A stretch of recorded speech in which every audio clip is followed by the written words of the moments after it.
देहाभिमानपाशेन चिरं बद्धोऽसि पुत्रक बोधोऽहं ज्ञानखङ्गेन तन्निकृत्य सुखी भव। निसङ्गो निष्क्रियोऽसि त्वं स्वप्रकाशो निरञ्जन अयमेव हि ते बन्ध समाधिम् अनुस्तिष्ठसि। त्वया व्याप्तम् इदं विश्वं त्वयि प्रोतं यथार्थतः शुद्धबुद्धस्वरूपत्वं मागम क्षुद्रचित्तताम्। निरपेक्षो निर्विकारो निर्भरशीतलाशय अगाधबुद्धिरक्षुब्धो भवचिन्मात्रवासन। साकारम् अनृतं वीति निराकरं तु निश्चलम्। एतत्तत्त्वोपदेशेन न पुनर्भवसम्भव। यथैवादर्शमध्यस्ते रूपेऽन्तःपरितस्तु स तथैवास्मिन् शरीरेऽन्तः परितः परमेश्वर। एकं सर्वगतं व्योमं बहिरन्तर्यथा घटे नित्यं निरन्तरं ब्रह्म सर्वभूतगणे तथा।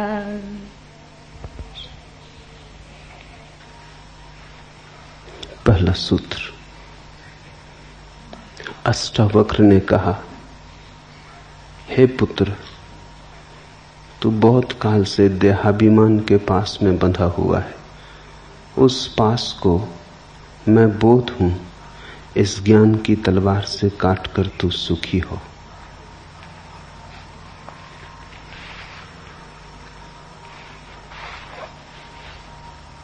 अष्टावक्र की दृष्टि में, और वही शुद्धतम दृष्टि है, आत्यंतिक दृष्टि है। बंधन केवल मान्यता का है, बंधन वास्तविक नहीं है। रामकृष्ण के जीवन में ऐसा उल्लेख है कि जीवन भर तो उन्होंने मां काली की पूजा अर्चना की, लेकिन अंततः उन्हें लगने लगा कि ये तो द्वैत ही है, अभी एक का अनुभव नहीं हुआ।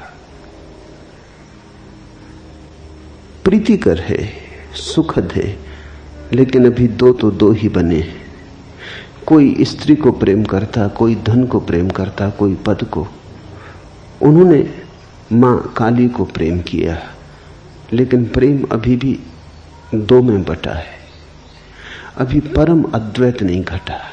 पीड़ा होने लगी तो वे प्रतीक्षा करने लगे कि कोई अद्वैतवादी, कोई वेदांती, कोई ऐसा व्यक्ति आ जाए जिससे राह मिल सके। एक परमहंस तोतापुरी गुजरते थे। रामकृष्ण ने उन्हें रोक लिया और कहा, मुझे एक के दर्शन करा दें। तोतापुरी ने कहा, यह कौन सी कठिन बात, दो मानते हो इसलिए दो हैं, मान्यता छोड़ दो। पर रामकृष्ण ने कहा, मान्यता छोड़नी बड़ी कठिन है, जन्म भर उसे साधा। आंख बंद करता हूं, काली की प्रतिमा खड़ी हो जाती। रस में डूब जाता हूं, भूल ही जाता हूं कि एक होना है। आंख बंद करते ही दो हो जाता हूं, ध्यान करने की चेष्टा करता हूं, द्वैत हो जाता है। मुझे उबारो। तो तोतापुरी ने कहा, ऐसा करो, जब काली की प्रतिमा बने तो उठाना एक तलवार और 2 टुकड़े कर देना। रामकृष्ण ने कहा, तलवार वहां कहां से लाऊंगा? तो जो तोतापुरी ने कहा वही अष्टावक्र का वचन है। तोतापुरी ने कहा, ये काली की प्रतिमा कहां से ले आए हो? वहीं से तलवार भी ले आना। ये भी कल्पना है, इसे भी कल्पना से सजाया संवारा है, जीवन भर साधा है, जीवन भर पुनरुक्त किया है, तो प्रगाढ़ हो गई है। ये कल्पना ही है। सभी को आंख बंद करके काली तो नहीं आती। ईसाई आंख बंद करता है, वर्षों की चेष्टा के बाद तो क्राइस्ट आते। कृष्ण का भक्त आंख बंद करता है तो कृष्ण आते। बुद्ध का भक्त आंख बंद करता है तो बुद्ध आते। महावीर का भक्त आंख बंद करता है तो महावीर आते। जैन को तो क्राइस्ट नहीं आते, क्रिश्चियन को तो महावीर नहीं आते। जो तुम कल्पना साधते हो वही आ जाती। रामकृष्ण ने काली को साधा है तो कल्पना प्रगाढ़ हो गई। बार बार पुनरुक्ति से, निरंतर निरंतर स्मरण से कल्पना इतनी यथार्थ हो गई है कि अब लगता है काली सामने खड़ी, कोई वहां खड़ा नहीं। चैतन्य अकेला है, यहां कोई दूजा नहीं, दूसरा नहीं। तुम आंख करो बंद, तोतापुरी ने कहा, उठाओ तलवार और तोड़ दो। रामकृष्ण आंख बंद करते, लेकिन आंख बंद करते ही हिम्मत खो जाती। तलवार उठाएं काली को तोड़ने को, भक्त भगवान को काटने को तलवार उठाए, ये बड़ी कठिन बात है। संसार छोड़ना बड़ा सरल। संसार में पकड़ने योग्य ही क्या है। लेकिन जब मन की किसी गहन कल्पना को खड़ा कर लिया हो, मन का कोई काव्य जब निर्मित हो गया हो, मन का स्वप्न जब साकार हो गया हो, तो छोड़ना बड़ा कठिन। संसार तो दुख स्वप्न जैसा है। भक्ति के स्वप्न, भाव के स्वप्न दुख स्वप्न नहीं है, बड़े सुखद स्वप्न हैं। उन्हें छोड़ें कैसे, तोड़ें कैसे? आंख से आंसू बहने लगते, गदगद हो जाते, शरीर कपने लगता, मगर वो तलवार न उठती, तलवार की याद ही भूल जाती। आखिर तोतापुरी ने कहा, बहुत हो गया, कई दिन बैठ के, ऐसे न चलेगा। या तो तुम करो या मैं जाता हूं, मेरा समय खराब मत करो।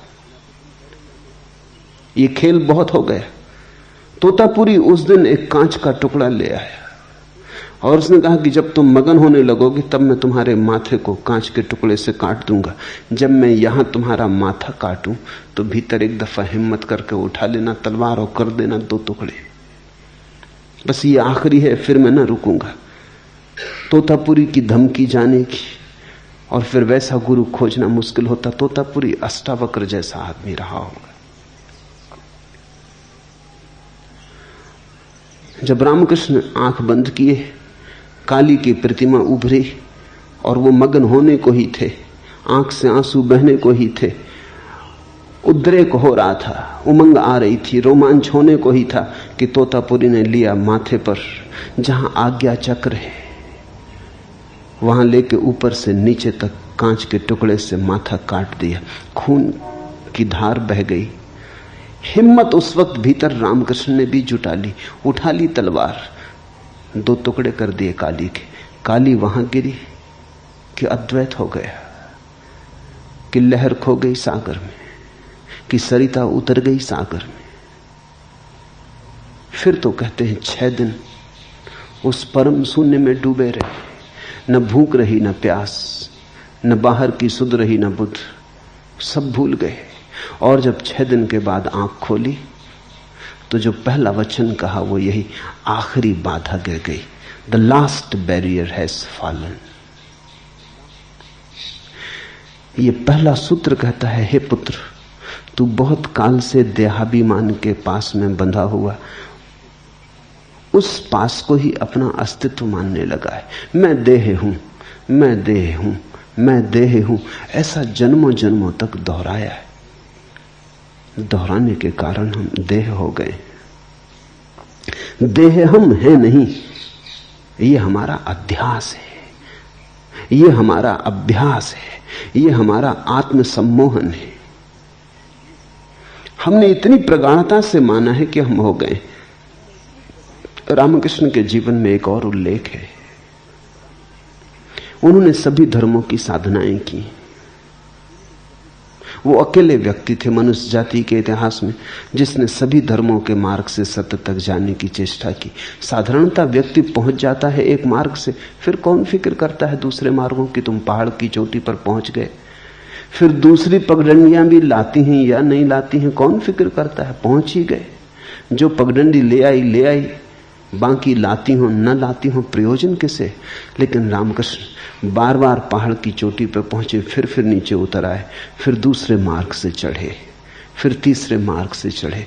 वे पहले व्यक्ति हैं जिन्होंने सभी धर्मों की साधना की और सभी धर्मों से उसी शिखर को पा लिया। समन्वय की बात बहुतों ने की थी, रामकृष्ण ने पहली दफे समन्वय का विज्ञान निर्मित किया। बहुत लोगों ने कहा था सभी धर्म सच हैं, लेकिन वो बात की बात थी। रामकृष्ण ने उसे तथ्य बनाया, उसे अनुभव का बल दिया, अपने जीवन से प्रमाणित किया। जब वो इस्लाम की साधना करते थे तो वो ठीक मुसलमान फकीर हो गए। वो भूल गए रामकृष्ण, अल्लाहू अल्लाहू की आवाज लगाने लगे, कुरान की आयतें सुनने लगे। एक मस्जिद के द्वार पर ही पड़े रहते थे, मंदिर के पास से निकल जाते, आंख भी ना उठाते, नमस्कार तो दूर रही। भूल गए काली को। बंगाल में एक संप्रदाय है, सखी संप्रदाय। जब रामकृष्ण सखी संप्रदाय की साधना करते, सखी संप्रदाय की मान्यता है कि परमेश्वर ही पुरुष है, बाकी सब स्त्रियां हैं। परमेश्वर कृष्ण है, बाकी सब उसकी सखियां हैं। तो सखी संप्रदाय का पुरुष भी अपने को स्त्री ही मान के चलता है। लेकिन जो घटना रामकृष्ण के जीवन में घटी वो किसी सखी संप्रदाय की मान्यता वाले व्यक्ति को कभी नहीं घटी थी। पुरुष मान ले अपने को ऊपर ऊपर से स्त्री हूं, भीतर तो पुरुष ही बना रहता है, जानता तो है कि मैं पुरुष ही हूं। तो सखी संप्रदाय के लोग कृष्ण की मूर्ति को लेकर रात बिस्तर पे सो जाते, वही पति है। लेकिन इससे क्या फर्क पड़ता है। लेकिन जब रामकृष्ण ने साधना की तो अभूतपूर्व घटना घटी। बड़े बड़े वैज्ञानिकों को भी चकित कर दे ऐसी घटना घटी। 6 महीने तक उन्होंने सखी संप्रदाय की साधना की। 3 महीने के बाद उनके स्तन उभर आए, उनकी आवाज बदल गई, वो स्त्रियों जैसे चलने लगे, स्त्रियों जैसी उनकी मधुर वाणी हो गई। स्तन उभर आए, स्त्रियों जैसे स्तन हो गए, शरीर का पुरुष ढांचा बदलने लगा। मगर इतना भी संभव है क्योंकि स्तन होते तो पुरुष को भी हैं, अविकसित होते, स्त्री के विकसित होते। तो हो सकता है अविकसित स्तन विकसित हो गए हों, बीज तो है ही। यहां तक कोई बहुत बड़ी घटना नहीं घटी, बहुत पुरुषों को स्तन बढ़ जाते, ये कोई बहुत आश्चर्यजनक बात नहीं। लेकिन 6 महीने पूरे होते होते उनको मासिक धर्म शुरू हो गए, तब चमत्कार की बात थी।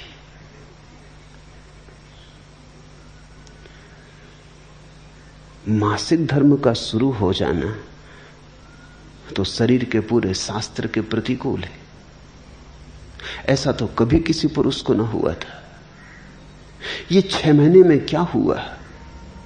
एक मान्यता कि मैं स्त्री हूं, ये मान्यता इतनी प्रगाढ़ता से की गई, ये भाव इतने गहरे तक गुंजाया गया, ये रोए रोए में और कण कण में शरीर के गूंजने लगा कि मैं स्त्री हूं। इसका विपरीत भाव ना रहा, पुरुष की बात ही भूल गई। तो घटना घट गई। अष्टावक्र कह रहे हैं, हम देह नहीं हैं, हमने माना तो हम देह हो गए। हमने जो मान लिया हम वही हो गए। संसार हमारी मान्यता है, और मान्यता छोड़ दी तो हम तत्क्षण रूपांतरित हो सकते हैं। छोड़ने के लिए किसी यथार्थ को बदलना नहीं, सिर्फ एक धारणा को छोड़ देना है। हम वस्तुतः अगर शरीर होते तो बदलाहट बड़ी मुश्किल थी। हम वस्तुतः शरीर नहीं है, हम वस्तुतः तो शरीर के भीतर छिपा जो चैतन्य है वही, वो जो साक्षी दृष्टा है। देहाभिमान पासेन चिरम बद्धो असि पुत्रक बोधो अहम ज्ञान खड्गेन तन्निकृत सुखी भव। उठा बोध की तलवार, मैं बोध रूप हूं, उठा ऐसे भाव की तलवार और काट डाल इस धारणा को कि मैं देव, फिर तू सुखी है। सारे दुख देह के, जन्म है, बीमारी है, बुढ़ापा है, मृत्यु है, सभी देह के। देह के साथ तादात्म्य है तो देह की सारी पीड़ाओं के साथ भी तादात्म्य है। जब देह जराजीर्ण होती है तो हम सोचते हैं मैं जराजीर्ण हो गया। जब देह बीमार होती है तो हम सोचते हैं मैं बीमार हो गया। जब देह मरण के निकट पहुंचती तो हम घबराते हैं कि मैं मरा। मान्यता, सिर्फ मान्यता। मैंने सुना है मुल्ला नसरुद्दीन एक रात सोया अपनी पत्नी के साथ। तब तक उसे कोई बेटा बेटी ना हुए थे और पत्नी को बड़ी आतुरता थी कि कोई बच्चा हो जाए। सोने ही जा रहे थे कि पत्नी ने कहा कि सुनो तो, अगर हमारे घर बेटा हो जाए तो सुलाएंगे कहां, क्योंकि एक ही बिस्तर है। तो मुल्ला थोड़ा किनारे सरक गया, उसने कहा यहां बीच में सुला लेंगे।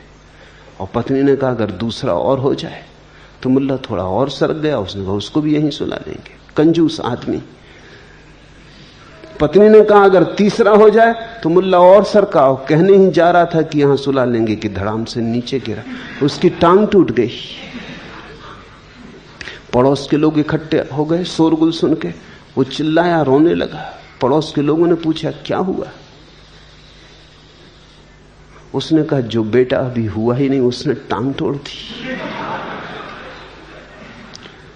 और जब मिथ्या बेटा इतना नुकसान कर सकता है तो सच्चे बेटे का क्या कहना।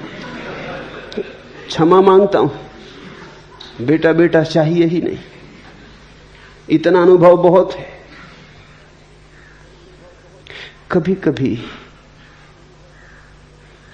कभी क्या अक्सर हम ऐसे ही जीते, मान लेते, फिर मान के चलने लगते हैं। मान के चलने लगते हैं तो जीवन में वास्तविक परिणाम होने लगते हैं। मान्यता चाहे झूठी हो, बेटे वहां थे नहीं, लेकिन टांग असली टूट गई।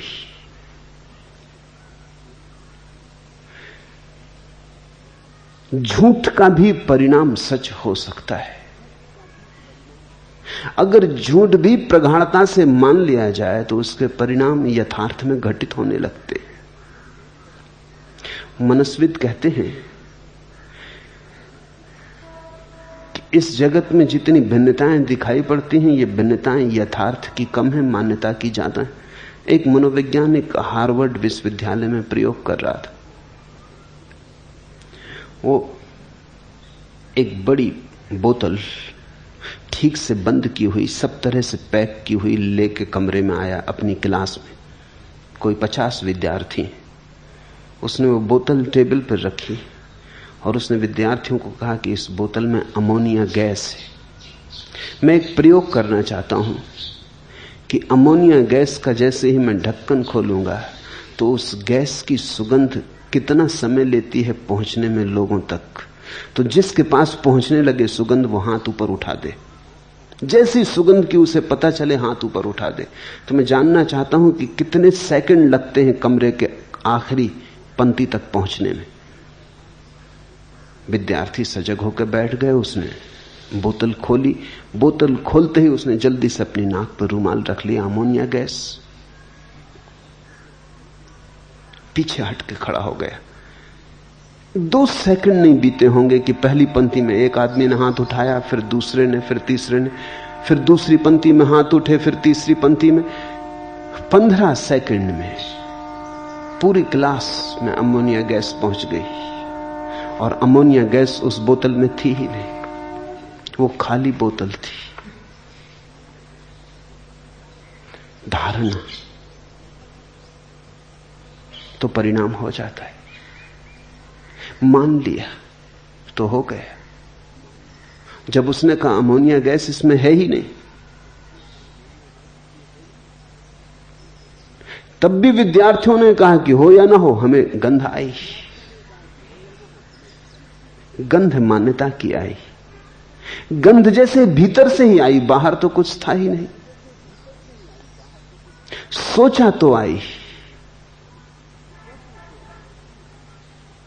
मैंने सुना है एक अस्पताल में एक आदमी बीमार है।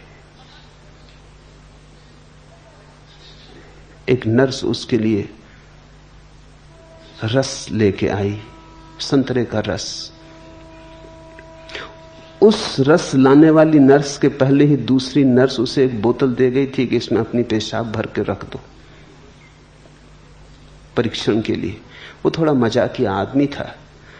उसने उस बोतल में संतरे का रस डाल के रख दिया। जब वो नर्स लेने आई बोतल तो वो जरा चौंकी, क्योंकि ये रंग कुछ अजीब सा था। तो उस आदमी ने कहा, तुम्हें भी हैरानी होती, रंग कुछ अजीब सा है, चलो मैं एक दफे और इसे शरीर में से गुजार देता हूं, रंग ठीक हो जाएगा। वो उठा के बोतल और पी गया। कहते हैं वो नर्स बेहोश होकर गिर पड़ी, क्योंकि उसने तो यही सोचा कि यह आदमी पेशाब पिए जा रहा है। फिर से कहता है कि एक दफा और निकाल देते हैं शरीर से तो रंग सुधर जाएगा, ढंग पे हो जाएगा, यह आदमी कैसा है। लेकिन वहां केवल संतरे का रस था। अगर पता हो कि संतरे का ही रस है तो कोई बेहोश ना हो जाए। लेकिन यह बेहोशी वास्तविक है, यह मान्यता की है। तुम जीवन में चारों तरफ ऐसी हजारों घटनाएं खोज ले सकते हो जब मान्यता काम कर जाती, मान्यता वास्तविक हो जाती। मैं शरीर हूं, ये जन्मों जन्मों से मानी हुई बात है। मान ली तो हम शरीर हो गए, मान ली तो हम क्षुद्र हो गए, मान ली तो हम सीमित हो गए। अष्टावक्र का मौलिक आधार यही है कि यह आत्मसम्मोहन है, ऑटो हिप्नोसिस है। तुम शरीर हो नहीं गए हो, तुम शरीर हो नहीं सकते हो। इसका कोई उपाय ही नहीं है। जो तुम नहीं हो वो कैसे हो सकते हो? जो तुम हो तुम अभी भी वही हो। सिर्फ झूठी मान्यता को काट डालना है। उस पास को मैं बोध हूं इस ज्ञान की तलवार से काट कर तू अभी सुखी हो जा। ज्ञान खंगेन तत् निष्कृतम त्वम सुखी भव। अभी सुख को जगा ले, क्योंकि सारे दुख हमारे उस मान्यता के पिछलग्गू हैं कि हम दे। बुद्ध भी मरते हैं लेकिन मृत्यु की कोई पीड़ा नहीं। रामकृष्ण भी मरते हैं लेकिन मृत्यु की कोई पीड़ा नहीं।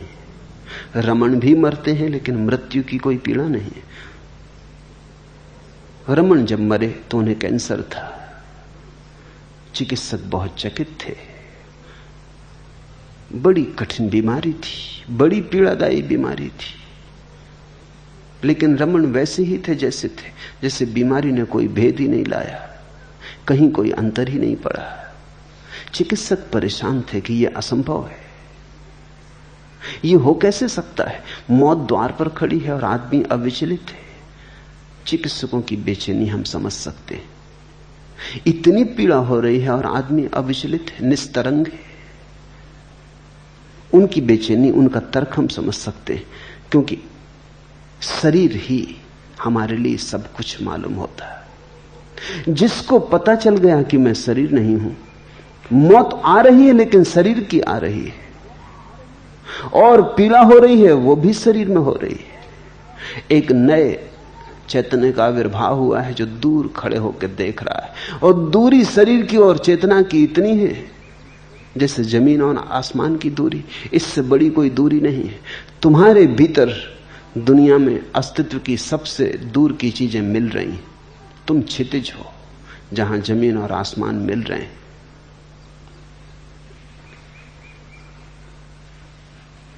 जायते अस्ति वर्धते भी परिणमते अपक्षीयते विनश्यति। जो उत्पन्न होता है, स्थित है, बढ़ता है, बदलता है, क्षीण होता है और नाश हो जाता है, वह तू नहीं है जो इन सबको देखता है। बचपन देखा तुमने,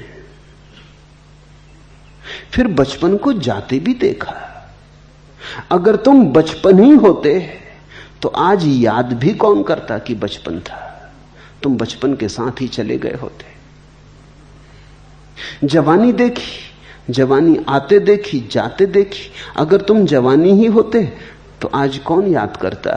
तुम जवानी के साथ ही चले गए होते। तुमने जवानी आते देखी, जाते देखी। स्वभावतः तुम जवानी से भिन्न हो। इतनी सीधी सी बात है, इतनी साफ सुथरी बात है।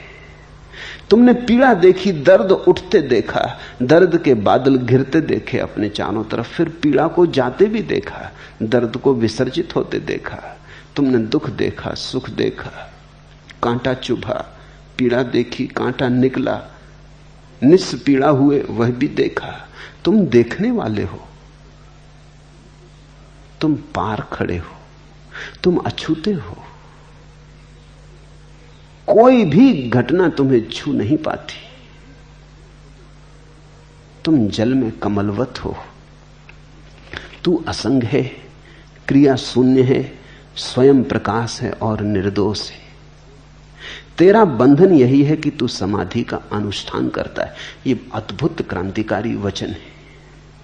ऐसा क्रांतिकारी वचन दुनिया के किसी शास्त्र में खोजना असंभव है। इसका पूरा अर्थ समझोगे तो गहन अहोभाव पैदा होगा। पतंजलि ने कहा है, चित्त वृत्ति का निरोध योग है। ये योग की मान्य धारणा है कि जब तक चित्त वृत्तियों का निरोध न हो जाए तब तक व्यक्ति स्वयं को नहीं जान पाता। जब चित्त की सारी वृत्तियां शांत हो जाती हैं तो व्यक्ति अपने को जान पाता है। अष्टावक्र पतंजलि के सूत्र के विरोध में कह रहे हैं। अष्टावक्र कह रहे हैं, तू असंग है, क्रिया शून्य है, स्वयं प्रकाश है और निर्दोष है। तेरा बंधन यही है कि तू समाधि का अनुष्ठान करता है। समाधि का अनुष्ठान हो ही नहीं सकता, समाधि का आयोजन हो ही नहीं सकता, क्योंकि समाधि तेरा स्वभाव है। चित्त वृत्ति तो जड़ स्थितियां हैं। चित्त वृत्तियों का निरोध तो ऐसे ही है जैसे किसी आदमी के घर में अंधेरा भरा हो, वो अंधेरे से लड़ने लगे। इसे थोड़ा समझना। ले आए तलवारें, भाले, लठ और लड़ने लगे अंधेरे से। बुला ले जवानों को, मजबूत आदमियों को, धक्के देने लगे अंधेरे को। क्या वो जीतेगा कभी? यद्यपि यह परिभाषा सही है कि अंधेरे का न हो जाना प्रकाश है, लेकिन इस परिभाषा में थोड़ा समझ लेना। अंधेरे का न हो जाना प्रकाश है, यह सच है। चित्त वृत्तियों का शून्य हो जाना योग है, यह सच है। लेकिन बात को उल्टी तरफ से मत पकड़ लेना। अंधेरे का न हो जाना प्रकाश है, इसलिए अंधेरे को ना करने में मत लग जाना। वस्तुतः स्थिति दूसरी तरफ से है। प्रकाश का हो जाना अंधेरे का ना हो जाना है। तुम प्रकाश जला लेना, अंधेरा अपने आप चला जाएगा। अंधेरा है ही नहीं, अंधेरा केवल अभाव है। पतंजलि कहता है चित्त वृत्तियों को शांत करो तो तुम आत्मा को जान लोगे। अष्टावक्र कहते हैं आत्मा को जान लो, चित्त वृत्तियां शांत हो जाएंगी। आत्मा को जाने बिना तुम चित्त वृत्तियों को शांत कर भी ना सकोगे। आत्मा को न जानने के कारण ही तो चित्त वृत्तियां उठ रही हैं। समझा अपने को कि मैं शरीर हूं तो शरीर की वासनाएं उठती हैं। समझा अपने को कि मैं मन हूं तो मन की वासनाएं उठती हैं। जिसके साथ तुम जुड़ जाते हो उसी की वासनाएं तुम में प्रतिछायित होती, प्रतिबिंबित होती। तुम जिसके पास बैठ जाते हो उसी का रंग तुम पे चढ़ जाता है। जैसे स्फटिक मणि को कोई रंगीन पत्थर के पास रख दे तो रंगीन पत्थर का रंग मणि पर झलकने लगता है। लाल पत्थर के पास रख दो, मणि लाल मालूम होने लगती। नीले पत्थर के पास रख दो, मणि नीली मालूम होने लगती। ये सानिध्य दोष है। मणि नीली हो नहीं जाती, सिर्फ प्रतीत होती। अंधेरा केवल प्रतीत होता है नहीं। प्रकाश के न होने का नाम अंधेरा है। अंधेरे की अपनी कोई सत्ता नहीं, अपना कोई वास्तविक अस्तित्व नहीं। तो तुम अंधेरे से मत लड़ने लगना। योग और अष्टावक्र की दृष्टि बड़ी विपरीत है। इसलिए मैंने कहा अगर अष्टावक्र को समझना हो तो कृष्णमूर्ति को समझने की कोशिश करना। कृष्णमूर्ति अष्टावक्र का आधुनिक संस्करण है। ठीक आधुनिक भाषा में, आज की भाषा में कृष्णमूर्ति जो कह रहे हैं वो शुद्ध अष्टावक्र का सार है। कृष्णमूर्ति के मानने वाला ऐसा सोचते हैं कि कृष्णमूर्ति कोई नई बात कह रहे हैं। नई बात कहने को है ही नहीं। जो भी कहा जा सकता है कहा जा चुका है। जितने जीवन के पहलू हो सकते हैं सब छाने जा चुके हैं। अनंत काल से आदमी खोज कर रहा है। इस सूरज के नीचे नया कहने को कुछ है ही नहीं। केवल भाषा बदलती है, आवरण बदलते हैं, वस्त्र बदलते हैं, समय के अनुसार नई धारणाओं का प्रयोग बदलता है, लेकिन जो कहा जा रहा है वो ठीक वही है। अष्टावक्र की भाषा अति प्राचीन है, कृष्णमूर्ति की भाषा अति नवीन है। लेकिन जो थोड़ा भी समझ सकता है उसे दिखाई पड़ जाएगा कि बात तो वही है। कृष्णमूर्ति कहते हैं योग की कोई जरूरत नहीं,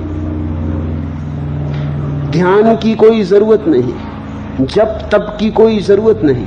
ये सब अनुष्ठान है। अनुष्ठान उसके लिए करना होता है जो हमारा स्वभाव नहीं। स्वभाव को पाने के लिए क्या अनुष्ठान करना है? सब अनुष्ठान छोड़ के अपने में झांक लो, स्वभाव प्रकट हो जाएगा।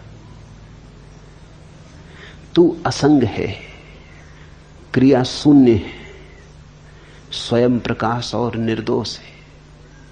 ये घोषणा तो देखो। अष्टावक्र कहते हैं तू निर्दोष है, इसलिए तुम भूल के भी ये मत समझना कि मैं पापी हूं। लाख तुम्हारे साधु संत कहे चले जाएं कि तुम पापी हो, पाप का प्रक्षालन करो, पश्चाताप करो, बुरे कर्म किए हैं उनको छुड़ाओ। अष्टावक्र का वचन ध्यान में रखना, तू क्रिया शून्य है, इसलिए कर्म तो तू करेगा कैसे? अष्टावक्र कहते हैं जीवन में 6 लहरें हैं, 6 ऊर्मियां। भूख प्यास, शोक मोह, जन्म मरण, ये 6 तरंगे। भूख प्यास शरीर की तरंगे। अगर शरीर ना हो तो ना तो भूख होगी ना प्यास होगी। ये शरीर की जरूरतें हैं। जब शरीर स्वस्थ होता है तो ज्यादा भूख लगती, जब शरीर बीमार होता है तो ज्यादा भूख नहीं लगती। अगर शरीर को धूप में खड़ा करोगे ज्यादा प्यास लगेगी क्योंकि पसीना उड़ जाएगा। गर्मी में ज्यादा प्यास लगेगी, सर्दियों में कम प्यास लगेगी। ये शरीर की जरूरतें हैं। ये शरीर की तरंगे। भूख प्यास शरीर की, शोक मोह मन की।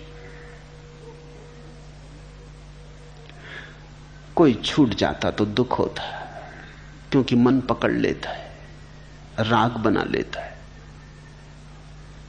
कोई मिल जाता है परिजन तो सुख होता है, कोई परिजन छूट जाता तो दुख होता है। कोई अपरिजन मिल जाता है तो दुख होता है, अपरिजन छूट जाता तो सुख होता है। लेकिन ये मन के खेल है, आसक्ति और विरक्ति के खेल, आकर्षण और विकर्षण के खेल। जिस आदमी के भीतर मन ना रहा उसके भीतर फिर कोई शोक नहीं, कोई मोह नहीं। ये तरंगें मन की हैं और जन्म मरण तरंगें प्राण की हैं। जन्म होता श्वास के साथ, मृत्यु होती श्वास के विदा होने के साथ। इसलिए जैसे बच्चा पैदा होता है डॉक्टर फिक्र करता है जल्दी श्वास ले, रोए। रोने का अर्थ केवल इतना ही है कि रोएगा तो श्वास ले लेगा। रोने के झटके में श्वास का द्वार खुल जाएगा, रोने के झटके में बंद फेफड़ा काम करने लगेगा।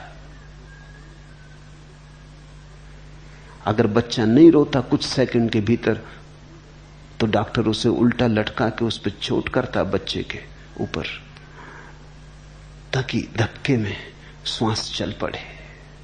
श्वास जन्म है। श्वास यानी प्राण की प्रक्रिया। जब आदमी मरता है तो श्वास समाप्त हो जाती, प्राण की प्रक्रिया बंद हो गई। प्रतिपल यही हो रहा है। श्वास भीतर आती तो जीवन भीतर आता, श्वास बाहर जाती तो जीवन बाहर जाता। प्रतिपल जन्म और मृत्यु घट रही है। हर आती श्वास जीवन है, हर जाती श्वास मौत है। तो मौत और जन्म तो प्रतिपल घट रहे हैं। ये प्राण की तरंगे। अष्टावक्र कहते हैं ये 60 ऊर्मियां हैं, तुम इन क्षयों के पार हो, इनके दृष्टा हो। इसलिए बुद्ध ने तो श्वास पर ही सारा का सारा अपना साधना की व्यवस्था खड़ी की। बुद्ध ने कहा एक ही काम पर्याप्त है कि तुम आती जाती श्वास को देखते रहो। क्या होगा आती जाती सांस को देखने से? धीरे धीरे अगर तुम जाती श्वास को देखो कि श्वास बाहर गई, आती श्वास को देखो श्वास भीतर आई, तो बीच में तुम थोड़े समय ऐसे भी पाओगे जब श्वास स्थिर हो जाती, ना तो बाहर जाती ना भीतर आती। हर आती जाती श्वास के बीच में क्षण भर को अंतराल है, जब श्वास न चलती, न हिलती, न डुलती, बाहर जाती, फिर क्षण भर को रुकती, फिर भीतर आती, भीतर आती, फिर क्षण भर को रुकती, फिर बाहर जाती। तो अंतराल तुम्हें दिखाई पड़ने लगेंगे। उन्हीं अंतराल में तुम पाओगे कि तुम हो। श्वास का आना जाना तो प्राण का खेल है।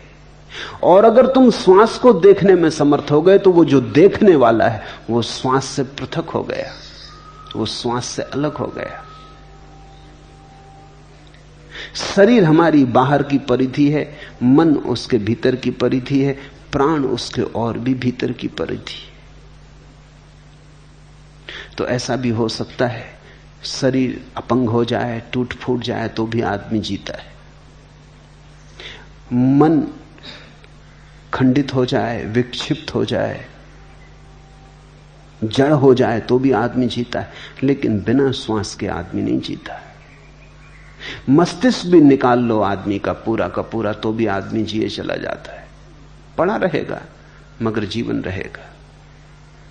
शरीर के अंग अंग काट डालो, बस श्वास भर चलती रहे तो आदमी जीता रहेगा। श्वास बंद हो जाए तो सब मौजूद हो तो भी आदमी मर गया। ये 6 तरंगे हैं और इन 6 के पार दृष्टा है।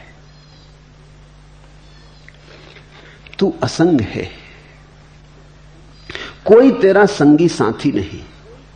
शरीर भी तेरा संगी साथी नहीं, श्वास भी तेरी संगी साथी नहीं, मन के विचार भी तेरे संगी साथी नहीं।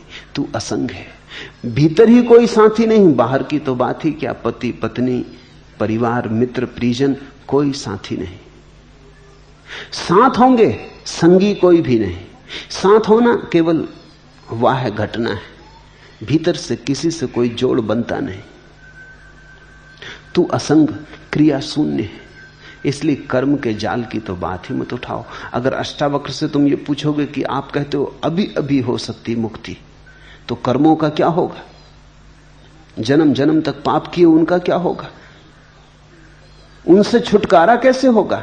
अष्टावक्र कहते हैं तुमने कभी किए ही नहीं। भूख के कारण शरीर ने किया होगा कुछ, प्राण के कारण प्राण ने किया होगा कुछ, मन के कारण मन ने किया होगा कुछ। तुमने कभी कुछ नहीं किया, तुम सदा से असंग अकर्म में हो। कर्म तुमसे कभी हुआ नहीं, तुम सारे कर्मों के दृष्टा हो। इसलिए इसी क्षण मुक्ति हो सकती। ख्याल करना, अगर कर्मों के सारे जाल को हमें तोड़ना पड़े तो शायद मुक्ति कभी भी ना हो सकेगी, असंभव। अनंत काल में हमने कितने कर्म किए, उनका कुछ लेखा जोखा करो। अगर उन सब कर्मों से छूटना पड़े तो उन कर्मों से छूटने में अनंत काल लगेगा। और ये जो अनंत काल छूटने में लगेगा, इसमें भी तुम बैठे थोड़ी रहोगे, कुछ तो करोगे। तो कर्म तो फिर होते चले जाएंगे। तो ये श्रृंखला तो अंतहीन हो जाएगी। इस श्रृंखला का तो कोई कभी समाप्ति आने वाली नहीं, इसमें से कोई निष्कर्ष आने वाला नहीं। अष्टावक्र कहते हैं, अगर कर्मों से मुक्त होना पड़े फिर मुक्ति होती हो तो मुक्ति कभी होगी ही नहीं। लेकिन मुक्ति होती है। मुक्ति का होना इस बात का सबूत है कि आत्मा ने कर्म कभी किए ही नहीं। ना तो तुम पापी हो, ना तुम पुण्यात्मा हो, ना तुम साधु हो, ना तुम असाधु हो, ना तो कहीं कोई नरक है और ना कहीं कोई स्वर्ग है। तुमने कभी कुछ किया नहीं, तुमने सिर्फ सपने देखे, तुमने सिर्फ सोचा है। तुम भीतर सोए रहे, शरीर करता रहा। जिन शरीरों ने कर्म किए थे वो जा चुके, उनका फल तुम्हारे लिए कैसा। तुम तो भीतर सोए रहे, मन ने कर्म किए, जिस मन ने किए वो प्रतिपल जा रहा है। मैंने सुना है एक भूतपूर्व महाराजा ने देखा कि ड्राइंग रूम गंदा है, तो नौकर झनकू को डांटा, कहा बैठक में मकड़ी के जाले लगे, तुम दिन भर क्या करते हो। झनकू ने कहा, हुजूर जाला कोनो मकड़ी लगाई होई, हम तो अपन कोठरिया में ओंघात रहे। तुम तो ओंघाते रहे भीतर, जाला कोनो मकड़ी लगाई होई। शरीर ने जाले बुने, मन ने जाले बुने, प्राण ने जाले बुने। तुम तो सोए रहे।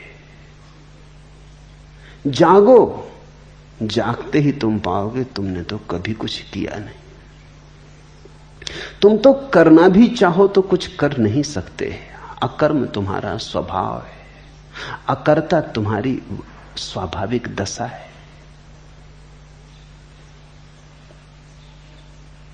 तू असंग, क्रिया शून्य, स्वयं प्रकाश और निर्दोष है। ये सुनी घोषणा, तू निर्दोष है। तो जो कुछ तुम्हें सिखाया हो पंडितों ने, पुरोहितों ने, फेंको, तुम निर्दोष हो। उनकी सिखावन ने बड़े खतरे किए, तुम्हें पापी बना दिया, तुम्हें हजार तरह की बातें सिखा दी कि तुम ऐसे बुरे हो, तुमने दीनता भर दी और अपराध का भाव भर दिया। तुम निर्दोष हो, निरपराधी हो। तेरा बंधन यही है कि तू समाधि का अनुष्ठान करता है। इस वचन की क्रांति तो देखो। तेरा बंधन यही है कि तू समाधि का अनुष्ठान करता है, कि तू आयोजन करता है कि समाधि कैसे फले, फूल कैसे लगे ध्यान के, मुक्ति कैसी हो, अनुष्ठान। ते बंधा ही समाधिम अनुतिष्ठसी, यही तेरा बंधन है। उठा तलवार बोध की और काट दे। तो यहां तुम्हें साफ हो जाएंगी दो बातें कि योग का एक मार्ग है और बोध का बिल्कुल दूसरा मार्ग है। बोध के मार्ग का प्राचीन नाम है सांख्य। सांख्य का अर्थ होता है बोध। योग का अर्थ होता है साधन। सांख्य का अर्थ होता है सिर्फ जागना है, बस कुछ करना नहीं। योग का अर्थ होता है बहुत कुछ करना है, तब जागरण घटेगा।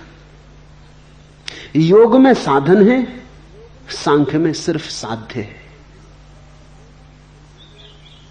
मार्ग नहीं है, केवल मंजिल है। क्योंकि मंजिल से तुम कभी गए ही नहीं कहीं और, तुम अपने भीतर के मंदिर में ही बैठे हो। आना नहीं है वापस, इतना ही जानना है कि कभी गए ही नहीं। निसंगो निष्क्रियो असि त्वयं स्वप्रकाशो निरंजना अयमेव हिते बंधा समाधि मनुतिष्ठसी। बस इतना ही बंधन है कि तुम मोक्ष खोज रहे हो। मोक्ष के खोज से नए बंधन निर्मित होते। एक आदमी संसार में बंधा है, फिर घबरा जाता है तो मोक्ष खोजने लगता है। तो इधर से घर द्वार छोड़ता है, परिवार छोड़ता है, धन दुकान छोड़ता है, फिर नए बंधनों में बन जाता। साधु हो गया, अब ऐसे उठो, ऐसे बैठो, ऐसे खाओ, ऐसे पियो, अब नए बंधन अपने चारों तरफ रच लेता है। तुमने देखा साधुओं की हालत कैदियों जैसी है। साधु मुक्त नहीं है, क्योंकि साधु सोच रहा है मुक्ति के लिए पहले तो बंधन करने पड़ेंगे। यह भी खूब मजे की बात है, मुक्ति के लिए पहले बंधन मानने पड़ेंगे। मुक्त होने के लिए कोई बंधन नहीं चाहिए। कृष्णमूर्ति की एक किताब है the first and last freedom, पहली और अंतिम मुक्ति। वो अष्टावक्र का आधुनिकतम वक्तव्य है। अगर मुक्त होना है तो पहले ही चरण पर मुक्त हो जाओ। ये मत सोचो कि अंत में मुक्त होएंगे, पहले चरण पर ही मुक्त होना है, दूसरे चरण पर नहीं। क्योंकि अगर पहले चरण पर सोचा कि तैयारी करेंगे मुक्त होने की, तो उसी तैयारी में नए बंधन निर्मित हो जाएंगे। फिर उन नए बंधनों से छूटने के लिए फिर तैयारी करनी पड़ेगी, उस तैयारी में फिर नए बंधन निर्मित हो जाएंगे। तो तुम एक से छूटोगे, दूसरे से बंधोगे, कुएं से बचोगे, खाई में गिरोगे। तो तुम देखो, ग्रस्त बंधा है और संन्यास्त बंधे, दोनों के बंधन अलग अलग हैं, मगर फर्क कुछ नहीं है। ऐसा लगता है कि मौलिक मूर्छा जब तक नहीं टूटती, तुम जो भी करोगे बंधन होगा। मैंने सुना है कि एक आदमी की स्त्री भाग गई, तो उसे खोजने निकला। खोजते खोजते जंगल में पहुंच गया। वहां एक साधु एक वृक्ष के नीचे बैठा था। उसने पूछा कि मेरी स्त्री को तो जाते नहीं देखा, घर से भाग गई, बड़ा बेचैन। तो साधु ने पूछा तेरी स्त्री का नाम क्या है? उसने कहा मेरी स्त्री का नाम फजीती। साधु ने कहा फजीती? तूने भी खूब नाम रखा, ऐसे तो सभी स्त्रियां फजीती होती हैं, कि तूने नाम भी खूब चुन के रखा। तेरा नाम क्या है? साधु उत्सुक हुआ कि तो नाम में बड़ा होशियार। उसने कहा मेरा नाम बेवकूफ। वो साधु हंसने लगा। उसने कहा तू खोजबीन छोड़, तू तो जहां बैठ जाएगा फजीतियां वहीं आ जाएंगी, कोई कहीं तुझे जाने की जरूरत नहीं। तेरा बेवकूफ होना काफी है, फजीतियां तुझे खुद खोज लेंगी। संसार से छोड़ के आदमी भाग जाता है, तो संसार छोड़ने से उसकी मंदी बुद्धता तो नहीं मिटती, उसकी मूढ़ता तो नहीं मिटती, मूर्छा तो नहीं मिटती। वो उस मूर्छा को लेके मंदिर में बैठ जाता है, नए बंधन बना लेता है। वो मूर्छा नए जाले बुन देती। पहले संसार में बंधा था, वो सन्यास में बंध जाता है, लेकिन बिना बंधे नहीं रह सकता।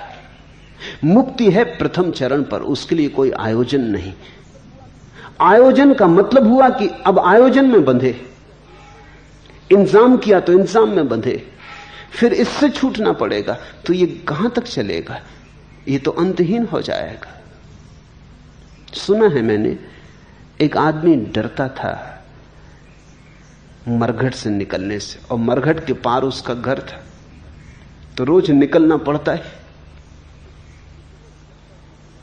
इतना डरता था कि रात घर से नहीं निकलता था, सांझ घर लौट आता था तो कपता हुआ आता था। आखिर एक साधु को दया आ गई, उसने कहा कि तू ये फिक्र छोड़, ये ताबीज ले, ये ताबीज सदा बांध के रख, फिर कोई भूत प्रेत तेरे ऊपर कोई परिणाम न ला सकेगा। परिणाम हुआ, ताबीज बांधते से भूत प्रेत का डर मिट गया। लेकिन अब एक नया डर पकड़ा कि ताबीज कहीं खो न जाए।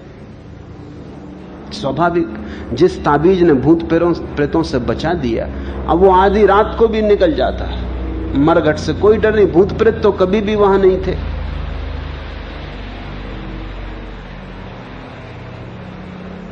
अपना ही डर था। ताबीज ने डर से तो छुड़वा दिया, लेकिन नया डर पकड़ गया कि ताबीज कहीं खो न जाए। तो स्नान गृह में भी जाता तो ताबीज लेके जाता, बार बार ताबीज को टटोल के देख लेता। अब वो इतना भयभीत रहने लगा कि रात सोए तो डरे कि कोई ताबीज ना खोल ले, कोई ताबीज चुरा ना ले जाए, क्योंकि ताबीज उसकी जिंदगी हो गई। डर अपनी जगह कायम रहा, भूत का न रहा तो ताबीज का हो गया। अब अगर कोई इसको ताबीज की जगह कुछ और दे दे तो क्या फर्क पड़ने वाला है? इस आदमी की भयभीत दशा तो नहीं बदलती। भूत का थोड़ी प्रश्न है, भय का प्रश्न है। तो तुम भय को एक जगह से दूसरी जगह हटा सकते हो। बहुत से लोग इसी तरह का बालीवाल का खेल खेलते रहते हैं। गेंद इधर से उधर फेंकी, उधर से इधर आई, बस फेंकते रहते, खेलते रहते, और इस बीच जिंदगी गुजरती चली जाती। अष्टावक्र कहते हैं समाधि का अनुष्ठान ही बंधन का कारण है। अगर तुझे मुक्त होना है तो मुक्त होने की घोषणा कर, आयोजन नहीं। इसलिए मैं कहता हूं इस वचन की क्रांति को देखो। यह वचन अनूठा है, यह बेजोड़ है। अष्टावक्र कहते हैं अभी और यहीं घोषणा करो मुक्त होने की, तैयारी मत करो। यह मत कहो कि पहले तैयार होंगे फिर, क्योंकि फिर तैयारी बांध लेगी, फिर तैयारी को कैसे छोड़ोगे? एक रोग से छूटते हैं, दूसरा रोग पकड़ जाता है। ये तो कंधे बदलना हुआ। तुमने देखा लोग मरघट ले जाते हैं लाश को तो कंधे बदल लेते हैं। एक कंधे पर रखे रखे थक गए तो दूसरे कंधे पर रख ली, थोड़ी देर राहत मिलती, फिर दूसरा कंधा दुखने लगता तो फिर बदल लेते। ऐसे तो तुम जन्मों जन्मों से कर रहे हो, बस ये सिर्फ राहत मिलती है, इससे परम विश्राम नहीं मिलता। छोड़ो मुर्दों का ढोना, घोषणा करो। अगर तुम चाहो तो एक क्षण में, क्षण के एक अंश में घोषणा हो सकती। मुझसे लोग पूछते हैं कि आप हर किसी को संन्यास दे देते? मैं कहता हूं कि हर कोई हकदार है, सिर्फ घोषणा करने की बात है। कुछ और करना थोड़ी है, सिर्फ घोषणा करनी। इस घोषणा को अपने हृदय में विराजमान करना है कि मैं संन्यास्त हूं तो तुम संन्यास्त हो गए, कि मैं मुक्त हूं तो तुम मुक्त हो गए। तुम्हारी घोषणा तुम्हारा जीवन है। घोषणा करने की हिम्मत करो। क्या छोटी मोटी घोषणाएं करनी? घोषणा करो अहम ब्रह्मास्मि, मैं ब्रह्म हूं, तुम ब्रह्म हो गए। आगे के सूत्र में अष्टावक्र कहते हैं यह संसार तुझसे व्याप्त है, तुझी में प्रोया है, तू यथार्थता शुद्ध चैतन्य स्वरूप है, अतः क्षुद्र चित्त को मत प्राप्त हो। क्या छोटी छोटी बातों से जुड़ता है? कभी जोड़ लेता ये मकान मेरा, ये देह मेरी, ये धन मेरा, ये दुकान मेरी। क्या क्षुद्र बातों से मन को जोड़ रहा है? त्वा व्याप्तमिदं विश्वम त्वयि प्रोतम यथार्थता। तुझसे ही सारा सत्य ओतप्रोत है, तुझसे ही सारा ब्रह्म व्याप्त है। शुद्ध बुद्ध स्वरूपस्त्वम मां गम क्षुद्र चित्तताम। क्यों छोटी छोटी बातों को घोषणा करता है? बड़ी घोषणा कर, एक घोषणा कर। शुद्ध चैतन्य स्वरूप हूं, शुद्ध बुद्ध स्वरूप हूं, क्षुद्र चित्त को मत प्राप्त हो। हमने बड़ी छोटी छोटी घोषणाएं की हैं, जो हम घोषणा करते हैं वही हम हो जाते हैं। इस दृष्टि से भारत का अनुदान जगत को बड़ा अनूठा है, क्योंकि भारत ने जगत में सबसे बड़ी घोषणाएं की। मंसूर ने मुसलमानों की दुनिया में घोषणा की अनल हक, मैं सत्य हूं, उन्होंने मार डाला। उन्होंने कहा यह आदमी जरूरत से बड़ी घोषणा कर रहा है। मैं सत्य हूं यह तो केवल परमात्मा कह सकता है, आदमी कैसे कहेगा। लेकिन हमने अष्टावक्र को मार नहीं डाला, न हमने उपनिषद के ऋषियों को मार डाला जिन्होंने कहा अहम ब्रह्मास्मि, क्योंकि हमने एक बात समझी कि आदमी जैसी घोषणा करता है वैसा ही हो जाता है। तो फिर छोटी क्या घोषणा करनी? जब तुम्हारी घोषणा पर ही तुम्हारे जीवन का विस्तार निर्भर है, तो परम विस्तार की घोषणा करो, विराट की घोषणा करो, विभु की, प्रभु की घोषणा करो। इससे छोटी पे क्यों राजी होना? इतनी कंजूसी क्या? घोषणा में ही कंजूसी कर जाते हो। फिर कंजूसी कर जाते हो तो वैसे हो जाते हो। क्षुद्र मानोगे तो क्षुद्र हो जाओगे, विराट मानोगे तो विराट हो जाओगे। तुम्हारी मान्यता तुम्हारा जीवन है, तुम्हारी मान्यता तुम्हारी जीवन की शैली है। तू निरपेक्ष, अपेक्षा रहित है, निर्विकार है, स्वनिर्भर चिदघन रूप है, शांति और मुक्ति का स्थान है, अगाध बुद्धि रूप है, क्षोभ शून्य है, अथा चैतन्य मात्र में निष्ठा वाला हो। एक निष्ठा पर्याप्त है, साधना नहीं, निष्ठा। साधना नहीं, श्रद्धा। इतनी निष्ठा पर्याप्त है कि मैं चैतन्य मात्र हूं। इस जगत में यह सबसे बड़ा जादू है। मनस्विद कहते हैं कि अगर किसी व्यक्ति को बार बार कहो कि तुम बुद्धिहीन हो, वो बुद्धिहीन हो जाता है। जितने लोग दुनिया में बुद्धिहीन दिखाई पड़ते हैं, ये सब बुद्धिहीन नहीं, ये हैं तो परमात्मा। इनको बुद्धिहीन जतला दिया गया, बतला दिया गया है। इतने लोगों ने इनको दोहरा दिया है और इन्होंने भी इतनी बार दोहरा लिया है कि बुद्धू हो गए। जो बुद्ध हो सकते थे वो बुद्धू होकर रह गए। मनस्वित कहते हैं किसी आदमी को तुम राह पे मिलो, वो भला चंगा है, तुम देखते उससे कहो अरे तुम्हें क्या हो गया, चेहरा पीला है, बुखार है, देखें हाथ, बीमार हो, तुम्हारे पैर कपते से मालूम पड़ते। पहले तो वो इंकार करेगा क्योंकि उसने सोचा भी नहीं था क्षण भर पहले तक। वो कहेगा नहीं नहीं मैं बिल्कुल ठीक हूं, आप कैसी बातें कर रहे हैं, ठीक है आपकी मर्जी। फिर थोड़ी देर बाद दूसरा आदमी उसको मिले और कहे अरे चेहरा पीला पड़ गया, क्या मामला है। अब वो इतनी हिम्मत से न कह सकेगा कि मैं बिल्कुल ठीक हूं। वो कहेगा हां कुछ तबीयत खराब। वो राजी होने लगा, हिम्मत उसकी खिसकने लगी। फिर तीसरा आदमी मिले और कहे कि अरे अब तो वो घर ही लौट जाएगा कि मैं तबीयत मेरी ज्यादा खराब है, अब बाजार जाने से कुछ सार नहीं। तुमने कहानी सुनी कि एक ब्राह्मण एक बकरी को खरीद के लाता था। 3-4 लफंगों ने उसे देखा और उन्होंने सोचा कि इसकी बकरी तो छीनी जा सकती, लेकिन ब्राह्मण मजबूत था और छीनना आसान मामला न था। तो उन्होंने सोचा कि थोड़ी कूटनीति करो। एक उसे मिला राह के किनारे और कहा कि गजब, ये कुत्ता कितने में खरीद लाए। उस आदमी ने, ब्राह्मण ने कहा कुत्ता, तू अंधा तो नहीं है पागल कहीं के, बकरी है, बाजार से खरीद के ला रहा हूं, 50 रुपए खर्च किए।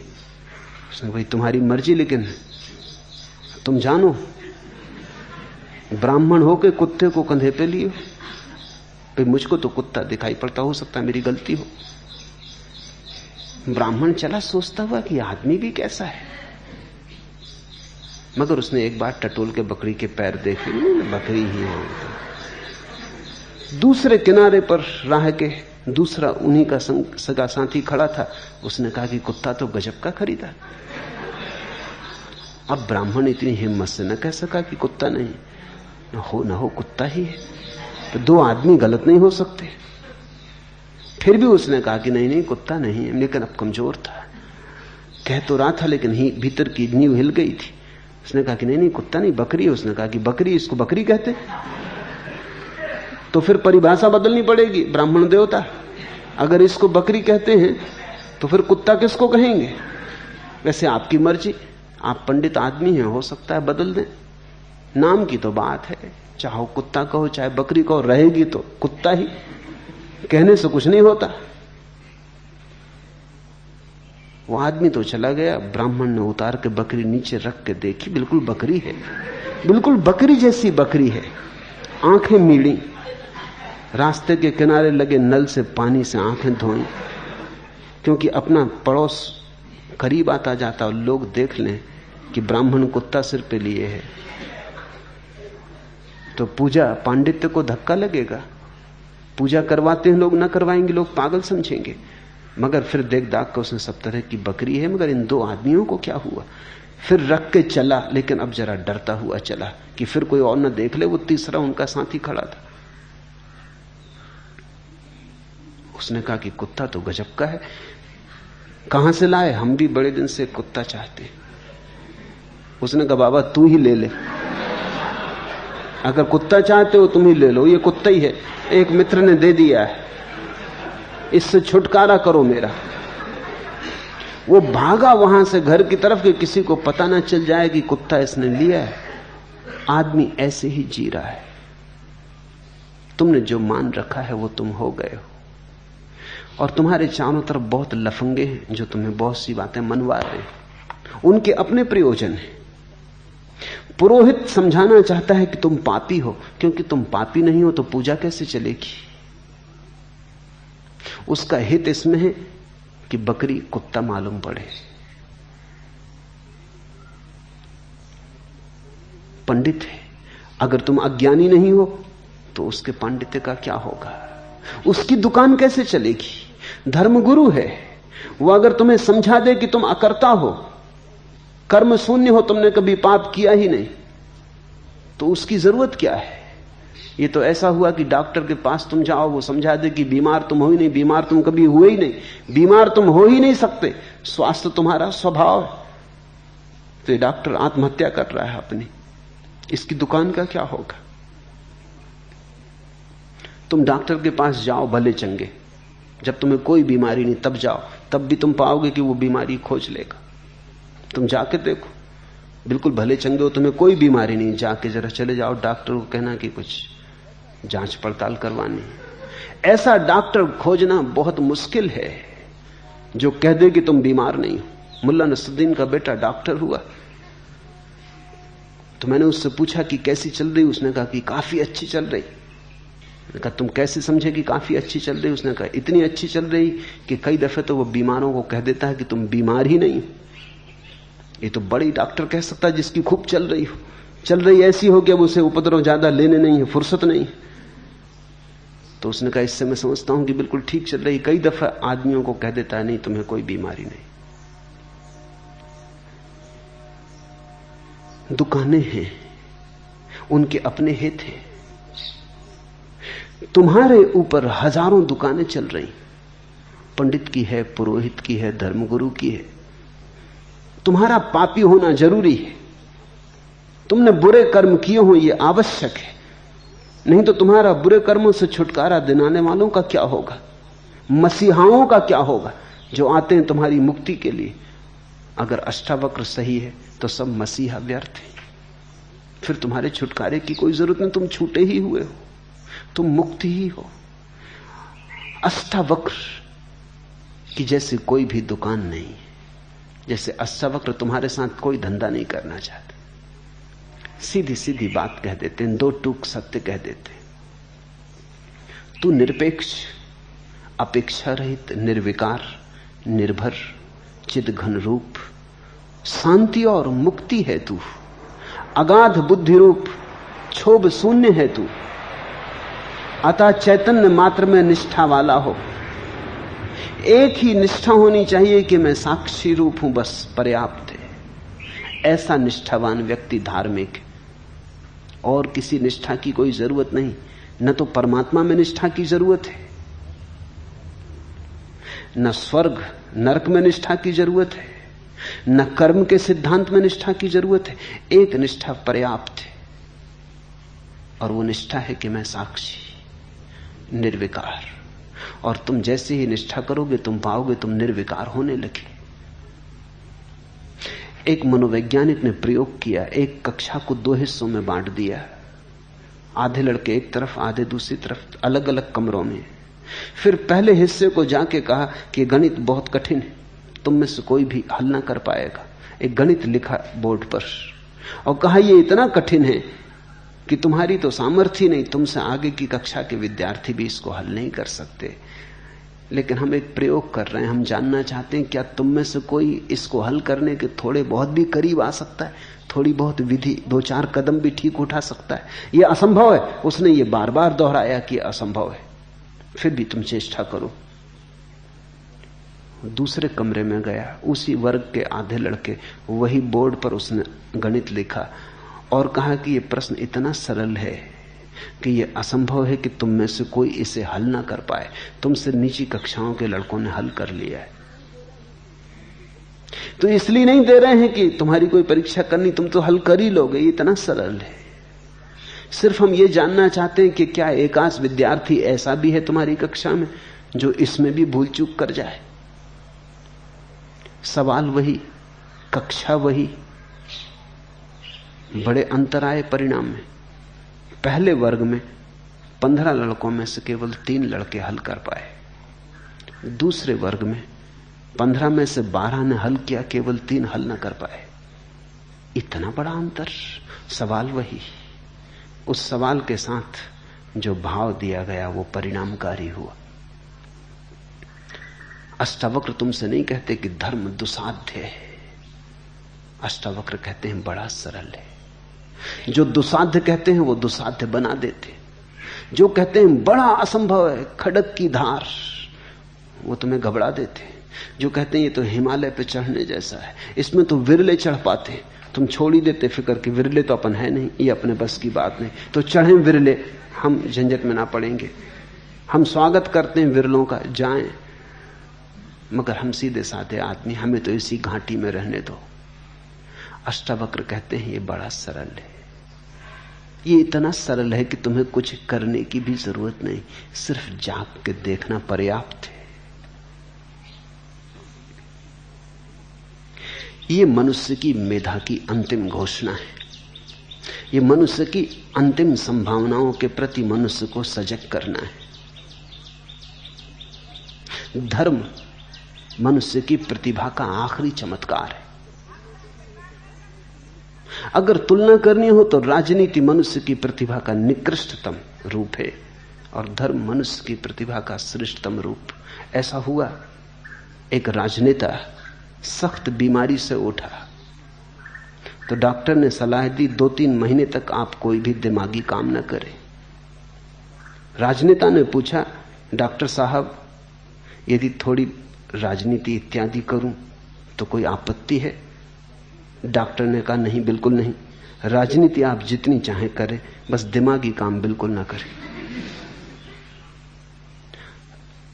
राजनीति में दिमागी काम है भी नहीं।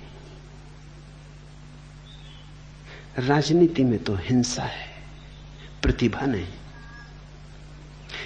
छीन झपट है, संघर्ष है, शांति नहीं, चैन नहीं, बेचैनी है, महत्वाकांक्षा है, ईर्ष्या है, आक्रमण है, आत्मा नहीं। धर्म अनाक्रमण है, अहिंसा है,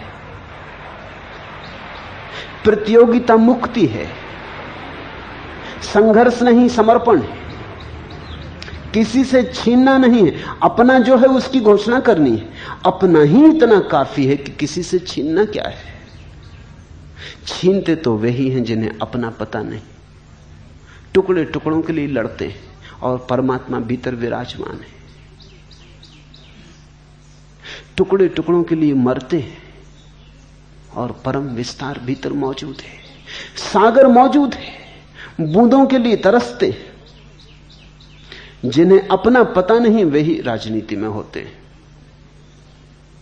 और जब मैं राजनीति कहता हूं तो मेरा मतलब इतना ही नहीं कि वे लोग जो राजनीतिक पार्टियों में, राजनीति से मेरा मतलब है वे सभी लोग जो किसी तरह के संघर्ष में, वो धन का संघर्ष हो तो धन की राजनीति, पद का संघर्ष हो तो पद की राजनीति, त्याग का संघर्ष हो तो त्याग की राजनीति। त्यागियों में बड़ा संघर्ष होता है कि कोई दूसरा त्यागी हाथ ना मार ले। ओलंपिक चलता रहता त्यागियों का कि कोई महात्मा बड़ा ना हो जाए, तो एक महात्मा दूसरे महात्मा को हराने में लगा है। वो तो अगर कभी भारत में कभी ओलंपिक हो तो उसमें महात्माओं की भी प्रतियोगिता होनी चाहिए। लेकिन जहां भी प्रतियोगिता है वहीं राजनीति है। राजनीति का मूल स्वर है कि मेरे पास नहीं और दूसरों के पास है, छीन के ही मेरे पास हो सकेगा। लेकिन जो तुम दूसरे से छीनते हो वो तुम्हारा कब होगा, कैसे होगा? छीना हुआ तुम्हारा कैसे होगा? जो छीना गया है वो छीना जाएगा। आज नहीं कल तुमसे कोई दूसरा छीन लेगा, और अगर कोई भी ना छीन पाया तो मौत तो निश्चित छीन लेगी। तुम्हारा तो सिर्फ वही है जो किसी से बिना छीने तुम्हारा है, तो फिर मौत भी ना छीन पाएगी। तुम्हारा तो वही है जो जन्म के पहले तुम्हारा था, मौत के बाद भी तुम्हारा होगा। उस एक की खोज करो, और उस एक की खोज के लिए साधन तक की जरूरत नहीं। अष्टावक्र कहते सिर्फ सजगता, सिर्फ साक्षी भाव।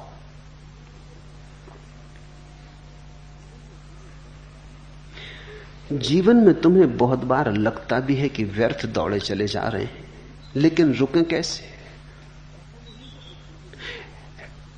ऐसा नहीं है कि तुम्हें नहीं लगता कि ये व्यर्थ दौड़ धूप, तुम्हें भी लगता है, लेकिन रुकें कैसे? फिर दौड़ धूप का अभ्यास प्राचीन है, रुकना भूल ही गए। पैरों की आदत दौड़ने की हो गई, मन की आदत दौड़ने की हो गई।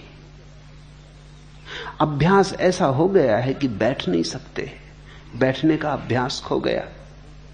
आ गई थी शिकायत लबों पे मगर किससे कहते तो क्या, कहना बेकार था। चल पड़े दर्द पीकर तो चलते रहे, हार कर बैठ जाने से इंकार था। और फिर लोग सोचते हैं कि ऐसे बैठ गए तो हार जाएंगे, बैठ गए तो लोग समझेंगे हार गए, बैठ गए तो लोग समझेंगे अरे पलायनवादी, भगोड़े। बैठ गए तो लोग, जो भीड़ जा रही है हजारों की, वो निंदा से देखेगी, तो लोग चलते रहते। शिकायत बहुत बार आ जाती मन में कि सब व्यर्थ मालूम होता, लेकिन किससे कहो, कौन समझेगा? यहां सभी तुम्हारे जैसे हैं, कोई किसी से कहता नहीं, अपने अपने घाव छिपाए लोग चलते रहते। आ गई थी शिकायत लबों पे मगर किससे कहते तो क्या, कहना बेकार था। कोई अष्टावक्र मिले, कोई बुद्ध मिले तो कहने का कोई सार, किससे कहना? यहां चल पड़े दर्द पीकर तो चलते रहे, दर्द पी पी के लोग चलते रहते। हार कर बैठ जाने से इंकार था, और ये अहंकार की धारणा हो जाती कि हार के बैठने का मतलब तो गए, डूब गए, मर गए। चलते रहो, कुछ ना कुछ करते रहो, कुछ ना कुछ पाने की चेष्टा में लगे रहो, नहीं तो खो जाओगे। और मिलता उन्हें जो बैठ जाते, मिलता उन्हें है जो रुक जाते। परमात्मा भागने से नहीं मिलता, रुकने से मिलता है। इसलिए अष्टावक्र कहते परम विश्रांति में मिलता है। कभी थोड़ा बैठो, कभी घड़ी भर खोज के सिर्फ बैठो, कुछ मत करो। ज़ेन फकीरों में एक प्रक्रिया है ज़ाज़ेन। ज़ाज़ेन का मतलब होता है बस बैठो, कुछ मत करो। बड़ी गहरी ध्यान की प्रक्रिया है। प्रक्रिया कहनी ठीक ही नहीं, क्योंकि प्रक्रिया तो कुछ भी नहीं, बस बैठो, कुछ भी ना करो। जैसे अष्टावक्र जो कह रहे हैं वही ज़ेन कह रहा है। बैठ जाओ, कुछ देर सिर्फ बैठो विश्राम में, कुछ देर सब ऊहापोह छोड़ो, कुछ देर सब महत्वाकांक्षा छोड़ो, मन की दौड़ धूप आपाधापी छोड़ो, थोड़ी देर सिर्फ बैठे रहो, डूबे रहो अपने में। धीरे धीरे तुम्हारे भीतर एक प्रकाश फैलना शुरू होगा। शुरू में शायद न दिखाई पड़े, ऐसे ही जैसे तुम भरी दोपहरी में घर लौटते हो तो घर के भीतर अंधेरा मालूम होता है, आंखें धूप की आदी हो गई। थोड़ी देर बैठते हो, आंखें राजी हो जाती तो फिर प्रकाश मालूम होने लगता है, धीरे धीरे कमरे में प्रकाश हो जाता। ऐसा ही भीतर है। बाहर बाहर चले जन्मों तक तो भीतर अंधेरा मालूम होता है। पहली दफा जाओगे तो कुछ भी न सूझेगा, अंधेरा ही अंधेरा। घबराना मत, बैठो, थोड़ा आंख को राजी होने दो भीतर के लिए। ये आंख की पुतलियां धूप के लिए आदी हो गई हैं। तुमने ख्याल किया, धूप में जब तुम जाते हो तो आंख की पुतलियां छोटी हो जाती। धूप के बाद एकदम आईने में देखना तो तुम्हें पुतली बहुत छोटी मालूम पड़ेगी, क्योंकि उतनी धूप को भीतर नहीं ले जाया जा सकता, वो जरूरत से ज्यादा है। तो पुतली सिकुड़ जाती, वो ऑटोमेटिक है, स्वचालित सिकुड़न है। फिर जब तुम अंधेरे में आते तो पुतली को फैलना पड़ता, पुतली बड़ी हो जाती। अंधेरे में थोड़ी देर बैठने के बाद फिर आईने में देखना तो पाओगे पुतली बड़ी हो गई। और जो इस बाहर की आंख का ढंग है वही भीतर की तीसरी आंख का भी ढंग है। बाहर देखने के लिए पुतली छोटी चाहिए, भीतर देखने के लिए पुतली बड़ी चाहिए। तो अभ्यास हो गया है पुराना, उस अभ्यास को मिटाने के लिए कुछ नया अभ्यास नहीं करना है, बस बैठ रहो। लोग पूछते हैं बैठ के क्या करें? चलो कुछ राम नाम दे दो, कोई मंत्र दे दो, उसी को दोहराते रहेंगे, मगर कुछ दे दो कुछ करने को। लोग कहते हैं आलंबन चाहिए, सहारा चाहिए। अनुष्ठान किया कि बंधन शुरू हुआ। सिर्फ बैठो। बैठने का भी मतलब ये नहीं कि बैठो ही, खड़े भी रह सकते हो, लेट भी सकते हो। बैठने से मतलब इतना कुछ ना करो, थोड़ी देर 24 घंटे में अकर्ता हो जाओ, अकर्मण्य हो जाओ, खाली रह जाओ। होने दो, जो हो रहा है, संसार बह रहा है बहने दो, चल रहा है चलने दो, आवाज आती है आने दो, रेल निकले, हवाई जहाज चले, शोरगुल हो, होने दो, तुम बैठे रहो। एकाग्रता नहीं, तुम सिर्फ बैठे रहो। समाधि धीरे धीरे तुम्हारे भीतर सघन होने लगेगी। तुम अचानक समझ पाओगे अष्टावक्र का अर्थ क्या है, अनुष्ठान रहित होने का अर्थ क्या है। साकार को मिथ्या जान, निराकार को निश्चल नित्य जान। इस यथार्थ तत्व उपदेश से पुनः संसार में उत्पत्ति नहीं होती, जिसको बुद्ध ने कहा है अनागामिन। ऐसा व्यक्ति जब मरता है तो फिर वापस नहीं आता, क्योंकि वापस तो हम अपनी आकांक्षा के कारण आते हैं, राजनीति के कारण आते हैं, वापस तो हम वासना के कारण आते हैं। जो ये जान के मरता है कि मैं सिर्फ जानने वाला हूं, उसका फिर कोई आगमन नहीं होता। वो इस व्यर्थ के चक्कर से छूट जाता है, आवागमन से। साकार को मिथ्या जान, साकारम अनृतम विद्धि, निराकारम निश्चलम विद्धि। निराकार को निश्चल नित्य जान। जो हमारे भीतर आकार है वही भ्रांत है, जो हमारे भीतर निराकार है वही सत्य। देखा कभी पानी में भंवर पड़ती? भंवर क्या है? पानी में ही उठी एक लहर है, फिर शांत हो जाती तो भंवर कहां खो जाती? भंवर थी नहीं, पानी में ही एक तरंग थी, पानी में ही एक रूप उठा था। ऐसे ही हम परमात्मा में उठी एक तरंग है, तरंग खो जाती, कुछ भी पीछे छूटता नहीं, राख भी नहीं छूटती, निशान भी नहीं छूटता। जैसे पानी पे तुम कुछ लिखो, लिखते ही मिट जाता है, ऐसी ही जीवन की सारी आकार की स्थितियां तरंगे मात्र हैं। जिस तरह दर्पण अपने में प्रतिबिंबित रूप के भीतर और बाहर स्थित है, उसी तरह परमात्मा इस शरीर के भीतर और बाहर स्थित है। तुमने देखा दर्पण के सामने तुम खड़े होते हो, प्रतिबिंब बनता है, बनता है कुछ दर्पण में, प्रतिबिंब बनता है, यानी कुछ भी नहीं बनता। तुम हट गए, प्रतिबिंब हट जाता है। दर्पण जैसा था वैसा ही है, जैसे का तैसा। तुम्हारे सामने होने से दर्पण में प्रतिबिंब बना था, हट जाने से हट गया, लेकिन दर्पण में न तो कुछ बना और न कुछ हटा, दर्पण अपने स्वभाव में रहा। ये सूत्र कहता है अष्टावक्र का कि जैसे दर्पण के सामने खड़े हो, दर्पण में प्रतिबिंब बनता है, लेकिन प्रतिबिंब वस्तुतः बनता है क्या? बना हुआ प्रतीत होता है। प्रतिबिंब से धोखा मत खा जाना। बहुत लोग धोखा खाते प्रतिबिंब से। और ये सूत्र कहता है कि प्रतिबिंब के चारों तरफ दर्पण है, बाहर भीतर। प्रतिबिंब में दर्पण ही दर्पण है और कुछ भी नहीं है। ऐसा ही उसी तरह परमात्मा इस शरीर के भीतर और बाहर स्थित है। परमात्मा भीतर, परमात्मा बाहर, परमात्मा ऊपर, परमात्मा नीचे, परमात्मा पश्चिम, परमात्मा पूरब, परमात्मा दक्षिण, परमात्मा उत्तर, सब तरफ वही एक है। उस विराट के सागर में उठी हम छोटी भंवरें, छोटी तरंगे। अपने को तरंग मान के मत उलझ जाना, अपने को सागर ही मानना। बस इतनी ही मान्यता का भेद है बंधन और मुक्ति में।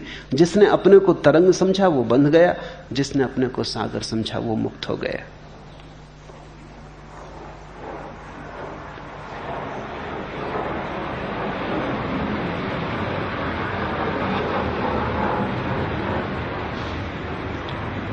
जिस तरह सर्वव्यापी एक आकाश घट के बाहर और भीतर स्थित है, उसी तरह नित्य और निरंतर ब्रह्म सब भूतों में स्थित है।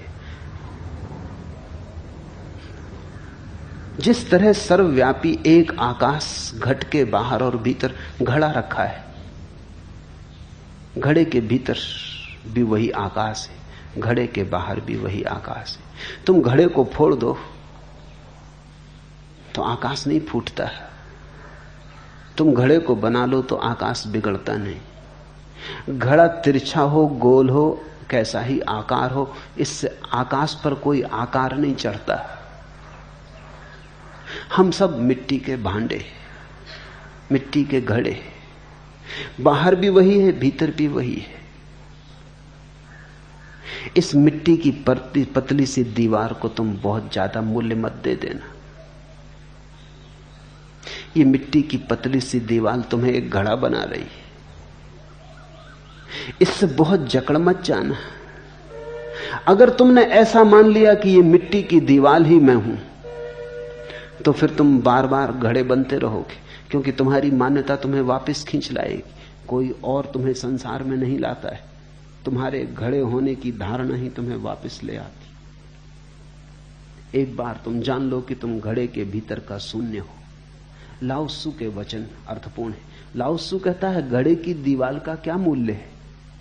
असली मूल्य तो घड़े के भीतर के शून्य का होता है। पानी भरोगे तो शून्य में भरेगा, दीवार में थोड़ी। मकान बनाते हो तो तुम दीवार को मकान कहते हो तो गलती है।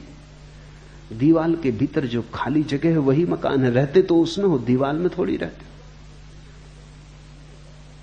हो। दीवार तो केवल एक सीमा है। असली में रहते तो हम आकाश में ही हैं तो हम सब दिगंबर ही।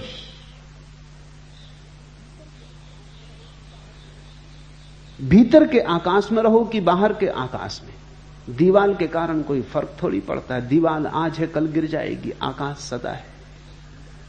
तो तुम भूल से घर को अगर दीवार समझ लेते हो और घड़े को अगर मिट्टी की परत समझ लेते हो और अपने को अगर देह समझ लेते हो, तो बस यही बंधन है। जरा सी गलती पढ़ने में जीवन के शास्त्र को और सब गलत हो जाता है। बड़ी छोटी सी भूल है।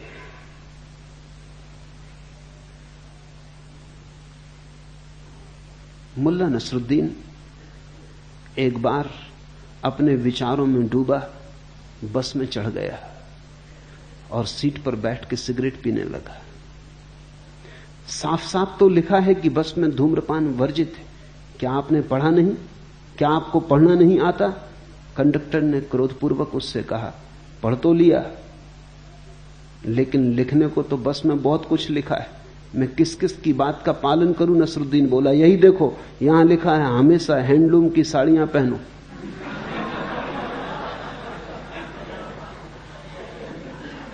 जरा सा ऐसी भूलों से सावधान होना जरूरी है। शरीर बहुत करीब है,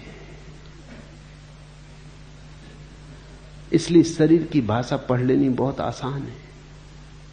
और शरीर इतना करीब है कि उसकी छाया भीतर के दर्पण पे पड़ती, प्रतिबिंब बनता है। लेकिन तुम शरीर में हो, शरीर नहीं। शरीर तुम्हारा है, तुम शरीर के नहीं। शरीर तुम्हारा साधन है, तुम साध्य हो। शरीर का उपयोग करो, मालकियत मत खो दो। शरीर के भीतर रहते हुए भी शरीर के पार रहो, जल में कमलवत। हरिओम तत्सत। आज इतना।